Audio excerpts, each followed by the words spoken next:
in, well, in forever. Lively, isn't it? The town is abuzz. Everyone eager to meet with our friends from the moon.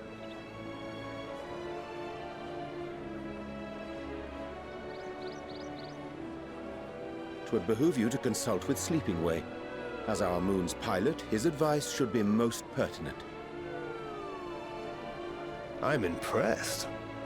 Truth be told, I struggle to tell one from another. No offense intended, of course. None taken. After you and your friends left Mare Elementorum, we spent no small amount of time with your Urianger. Oh, the conversations we had. He told us all about Aetheris, answered our every question, no matter how trifling or trivial. Look! Every page filled to the margins with knowledge. When I first arrived, I was struck by how little I knew. It was daunting. But then I realized that, were it not for Urianger and his teachings, we'd still be stuck on the moon, gazing at your world and wondering what we've been missing.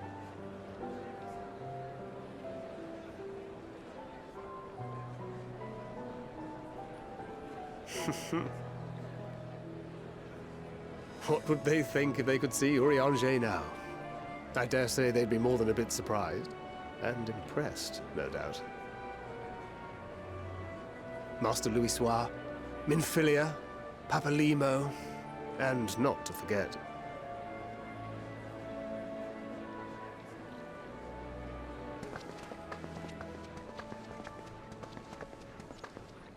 Oh there.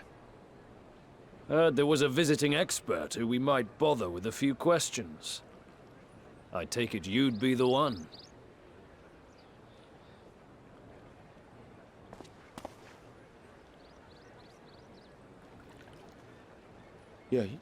Yes, I am.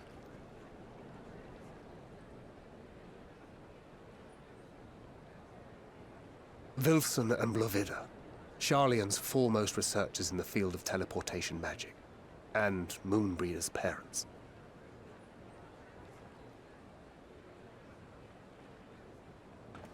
It hath been some time.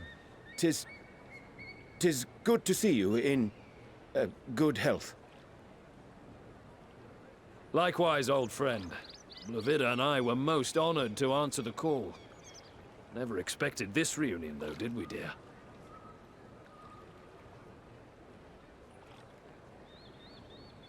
Alfei, the nerve. Sending that letter, then running off to the gods know where.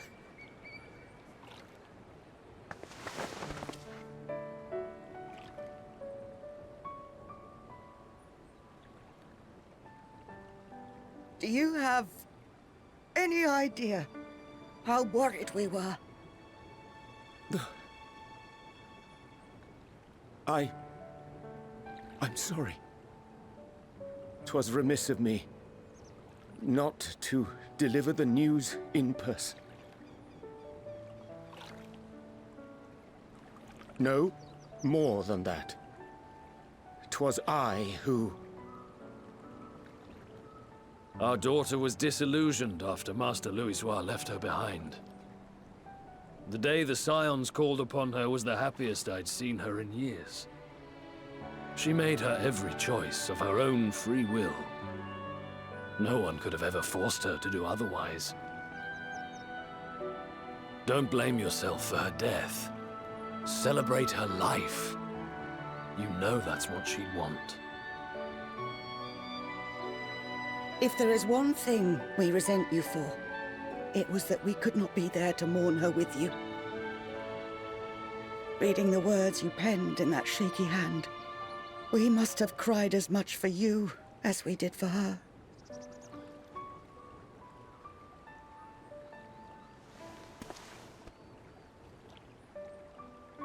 I'm sorry. I truly, truly am. I knew not what to say. Knew not how to express my feelings.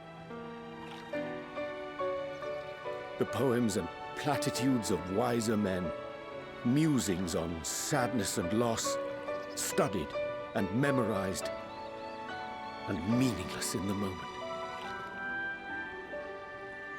Silly boy. We are all powerless before such grief. Even now, try as I might, the words escape me. But in our hearts, we know, we always know.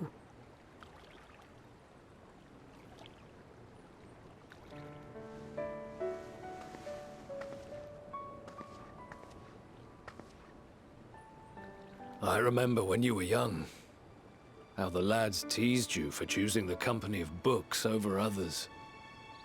Our moon didn't take kindly to that. Be nice to Urianger, she'd shout, and give them a walloping. No matter how many times we scolded her. So we offered a suggestion. Rather than starting fights, why don't you be the bridge between Urianger and the others? She had to mull it over for a while, arms crossed, brow furrowed in intense thought. But from that day on, she never let you be alone. She'd drag you outside to play, pepper you with endless questions, read the same books you read, all to try and understand you that much better. I'm sure it was annoying and exhausting at the time, but she only ever had the best of intentions. And look at you now, at the center of the crowd. The reason there even is a crowd, having brought these people together.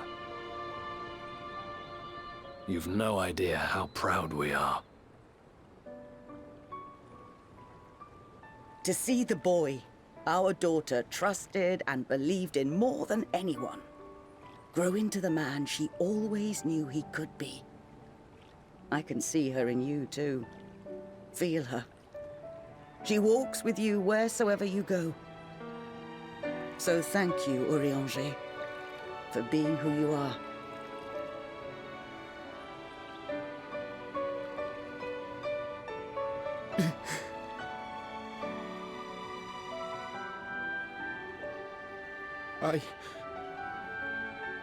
I think I can feel her too.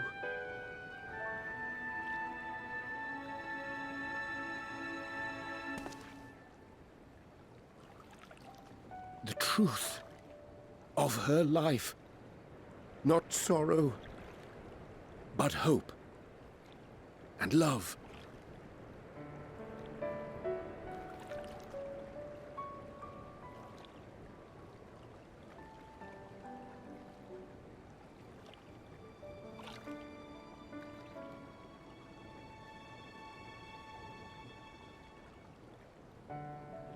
This moon breeder. She was important to him, wasn't she? You could ask the man himself. Oh, no. But watching this exchange reminds me how much I've yet to learn about your world. And its people. You can live here your entire life and hardly learn a thing. And that's why it's too soon for this to end.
All set, I take it?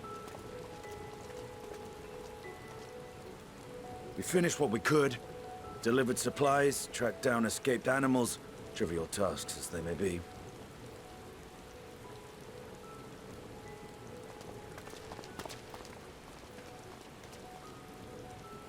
That's enough, don't you think? If there was anything more important still undone, that would be a problem in itself. The vessel is essentially ready for departure. All that remains is to load the final batch of supplies and see everyone on board. Once we've readied the ether burner, that is. Ah, had a feeling we might find you all here. Our consultations with the Labyrinthos, too, have run their course. Pleased I am to say that our researchers' concerns have, for the most part, been allayed, though some insist on making adjustments to the very end. For their part, Livingway and her peers have graciously offered to stay and keep the people company, lest any lingering queries go unanswered. All that remains is to wait for the refined Adamantite. Alphino, are you there? It's me, Kryl. Your special delivery has arrived. Round up everyone and come to the harbor at once.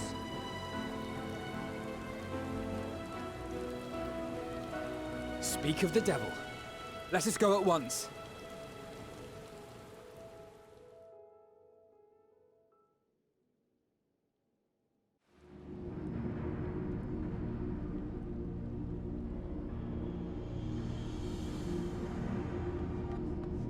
Forgive the intrusion, Master Fortuner. I bring urgent news. A great commotion has broken out in Scholar's Harbor. Your presence is requested, with all speed.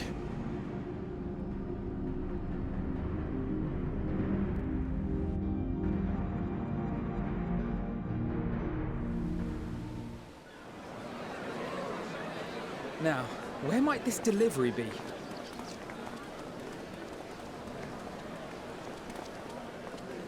Oh.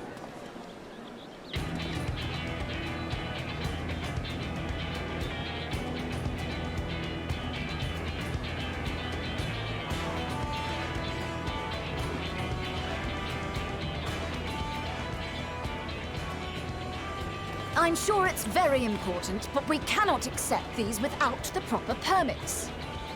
By the 12! Surely, these can't all be.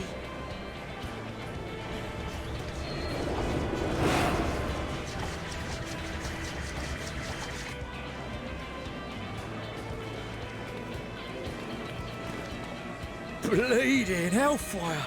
They're bringing them by sea and by air. All these folks in these crates.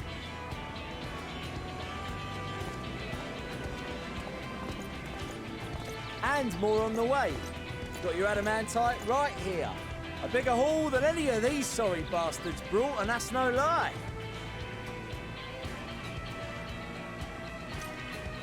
Yes, because you were charged with seeing the shipments from Gridania and Uldar here, along with your own. Give credit where credit is due. Sounds like the sorry whinging of a sore loser. An hypocrite to boot. Ain't no way a scrawny whelp like you took a dozen steps inside a Dalaman shard. I'll have you know I went all the way to the entrance.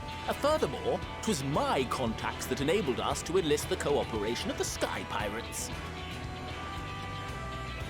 Left you outside so you wouldn't get anyone killed, did they? Well then, credit where credit's due, you did a right fine job sitting on your ass. Take that back. Make me. I will not stoop to your level.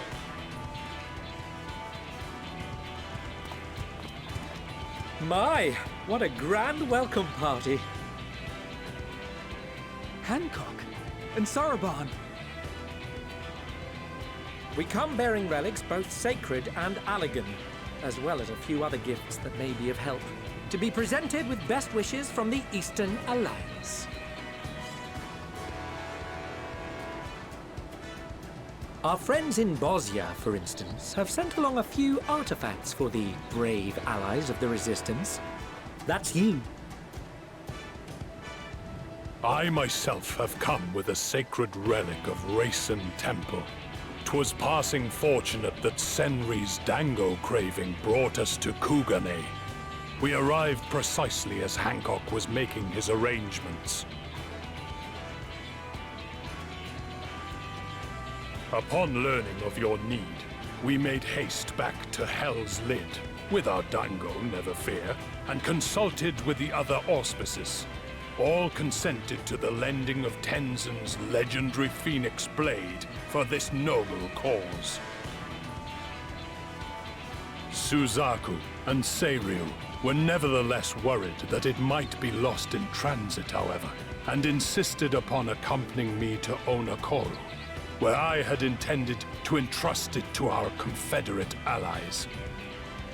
I thought instead to give it over to Hancock when we chanced to cross paths yet again.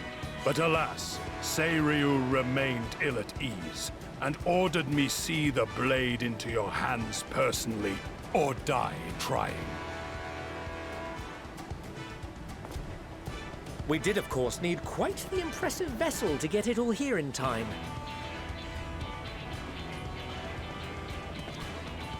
Fortunately, our majestic associates have been more than helpful.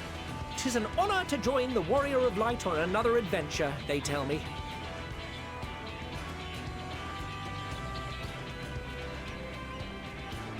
That is all wonderful to hear, but what of the extraordinary cost? I shudder to think of the ransom we must pay for such a bounty. Fret not for your coin purse, young Alphino. Lord Lolorito looks ever towards the profits of the future, and thus the East Aldenard Trading Company went to some lengths to reduce the financial liability. And since the Scions funded the entire venture, not a gill need be rendered up in compensation. Everything is already yours. We funded the venture? When? Don't let the name fool you. This coin keeper knows a thing or two about spending.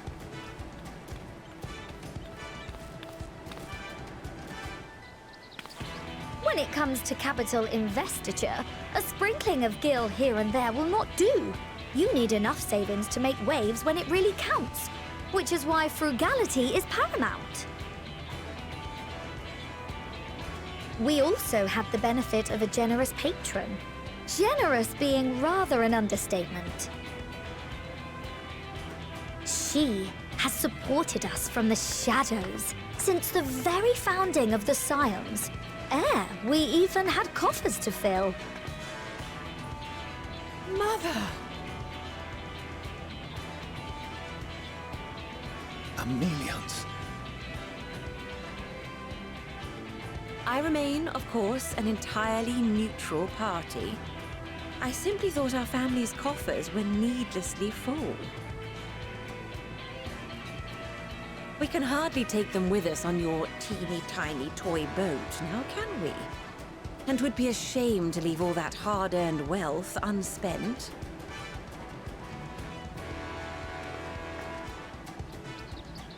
Waste not.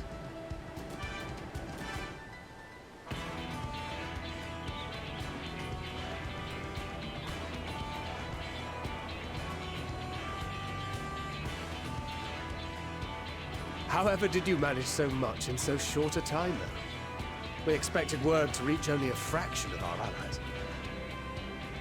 Did I not tell you I have my ways? Erenville, you were involved too. I received a letter from Cryle after we parted ways in Labyrinthos. She explained what the Scions were trying to accomplish, and why you might soon require the services of the Gleaners, spread across the world as we are. I pray you do not interpret this as a betrayal of Charlotte. I accept that the Forum's aim in pushing us to our limits was to preserve what knowledge we have, and I bear you no ill will for it. Yet, in collecting that knowledge, what I came to appreciate most about our star is that there remains so much we do not know. That is why I chose to help the Scions, to combat the obliteration of those countless, undiscovered wonders. I held no illusions that they would be less demanding taskmasters. Though, rest assured, if I had, I would have been sorely disappointed.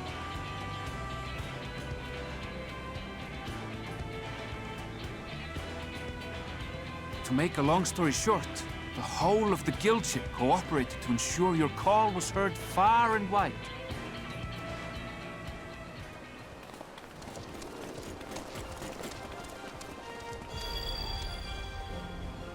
What's this about a ship that can fly to the moon?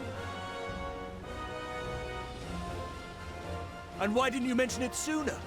The one time you don't beg my aid, your problem's a bloody ship that can fly to the moon! See it! You brought the team! Of course! Garland Ironworks' finest. You need only point us towards my new favorite ship. Oh, I nearly forgot. We stopped by Whirlit before coming here and picked up a package from Gaius. He's still of the mind that actions make for better penance than words, contrite or otherwise, so we offer none of the latter.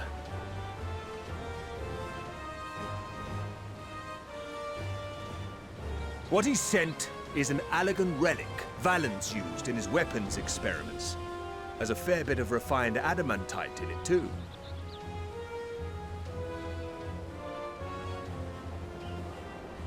As you like us not suspect, we've also brought Adamantite for Mordona's Dalamud Shard.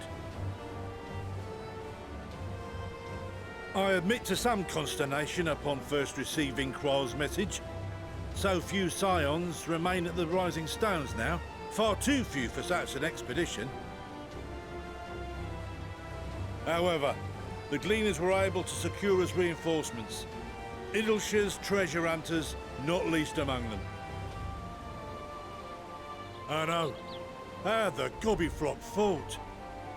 Slowfix's gratitude for the safe return of his daughter has not waned, and he gathered his kin to our side with an astounding quickness. The clash between their machina and the Allegan defences was a sight to behold. I wager even you would have been impressed by the magnitude of the gobby booms.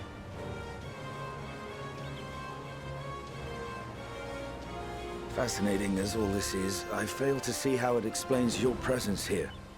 Does Razat not have more pressing concerns?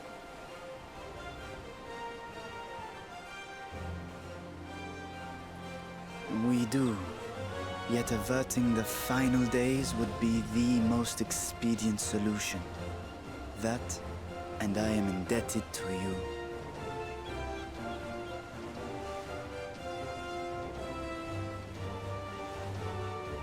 Though they chose to take their leave of Thavnair, those you saved in Galimund remain my people. My gratitude is beyond words. 'Tis appropriate that I aid you in kind. If in the doing we bring salvation to others of this star, so much the better. You will recall that I spoke of my father, Midgard Summer, and his journey across the great expanse. As he traveled betwixt the stars, his resplendent scales drank of the ether in those nigh empty surrounds, and imparted to him the strength to persevere. Thinking they might further your cause, I called out to my kin for consent. Ashdai's answer was silence, as ever. Tiamat and Chrisvelgre, however, responded favorably to the suggestion. My sire, too, stirred from his slumber long enough to speak and say, "Very well." Thus have I brought you his own worm scales. Fit them to your purpose, and seek a worthier fate for us all.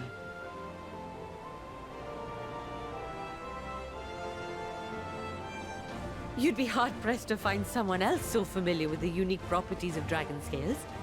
So I invited myself along.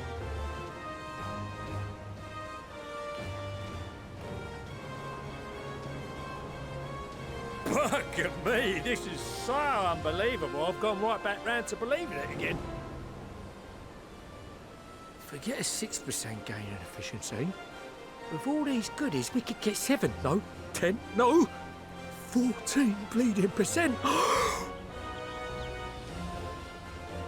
Think of how far we could go. What we could do with that much power. What we could blow up. If Kokol is duly convinced, then it must be true. In which case, the Scions' end of the bargain has been fulfilled. Would you not agree?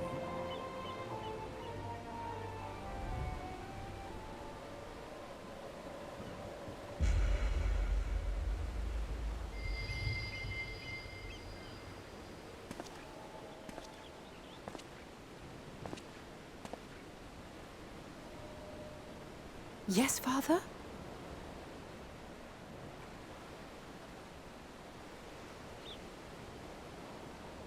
I know not what you seek of Hydaelyn, nor for what purpose you would take command of our ship. Yet this much is certain. To do so will be to dictate the fate of this star and the lives upon it. The lives of each and every creature, in their magnitude and their fragility. Do you understand? And are you prepared? We have seen and we have felt how much each life shapes this world. And so we are determined to abandon none. We understand what is at stake, and we are prepared to bear this burden.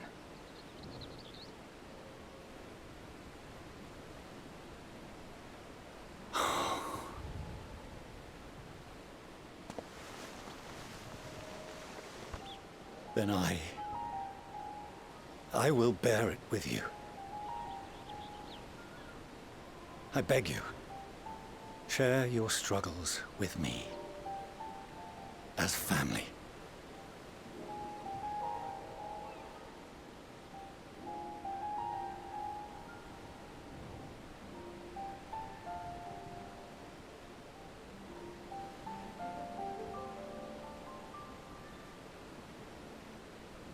You grasped my fingers with such tiny hands the day you were born. I thought my heart might burst. It was love and happiness beyond expression. Overwhelming, and a conviction so powerful that I trembled with something close to rage. I had heard the final days foretold. I swore to myself then and there that I would not let them steal your futures.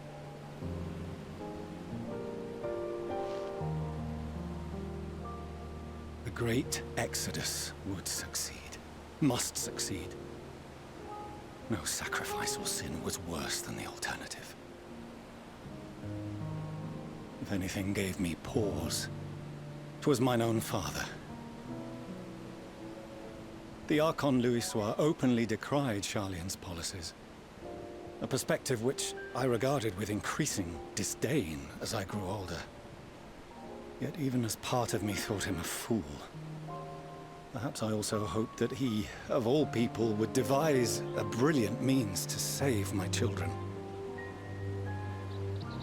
A naive hope, but stubborn enough that I could never bring myself to keep you apart.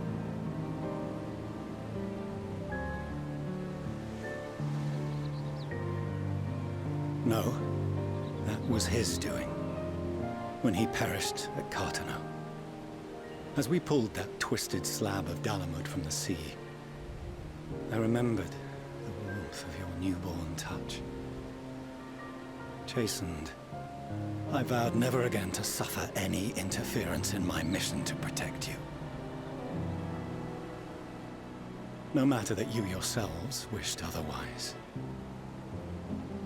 Detest me, fight me tooth and nail, I would suffer it, and more, and be satisfied so long as I could force you onto the ship.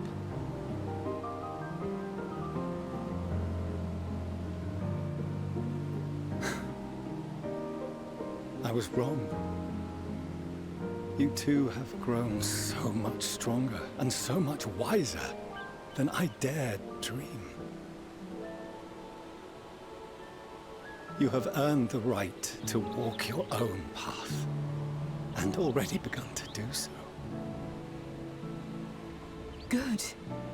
Because there are things we care about, and people we love, and none of them is replaceable. Not a one.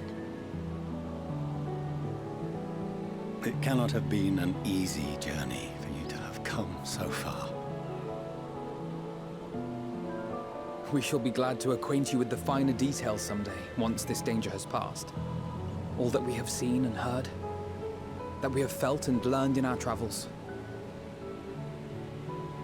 Ours is not a kind world, but it is beautiful.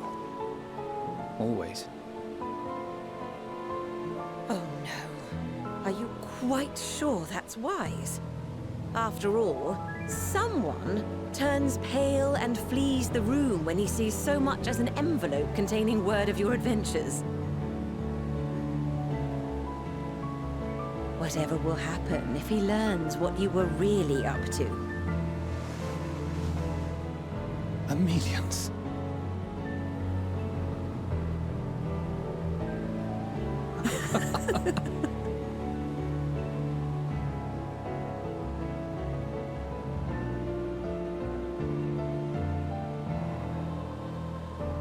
Though I have wronged my children most gravely, I owe you an apology as well. I assumed that it was the Scions' influence that made them so keen to charge headlong into danger.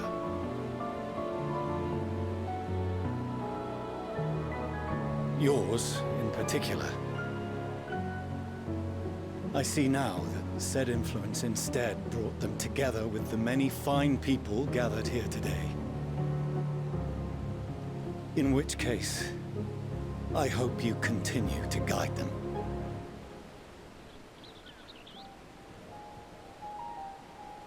If we've finished loitering about the harbor, might I suggest we put our plans into motion?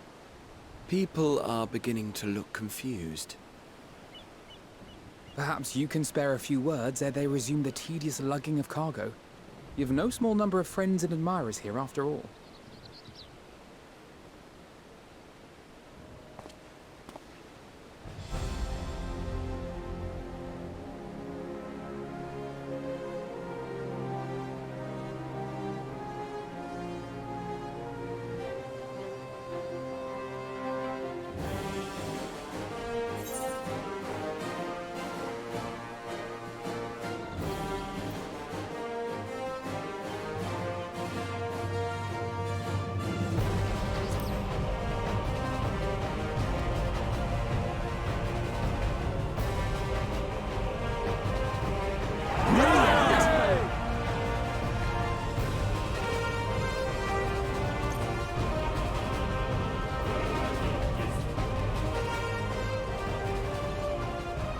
Your assistance is appreciated.